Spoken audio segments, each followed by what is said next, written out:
Command the English language, mastering imperative sentences.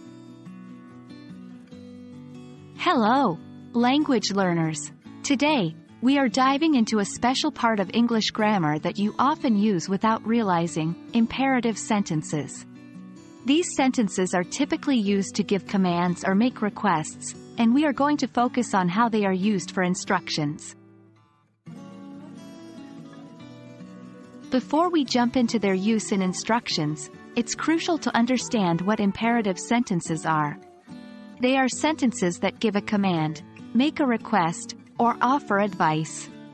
Most importantly, they usually lack a subject, as the you is generally understood. For example, open the door, the subject, you, is implied. When it comes to instructions, imperative sentences are the backbone. From manuals to recipes, or when someone guides you on a path, imperative sentences are everywhere. Turn the knob clockwise, preheat the oven to 350 degrees, or take a right turn at the end of the street. These are all examples of imperative sentences used in instructions. To create imperative sentences for instructions, you usually start with the base form of the verb followed by the object. It's simple and direct. Let's take a look at some examples.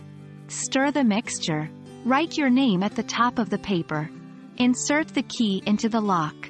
Remember, there's an unspoken you at the beginning of these sentences. Although imperative sentences can sometimes sound harsh, we often soften them with polite words, especially when giving instructions.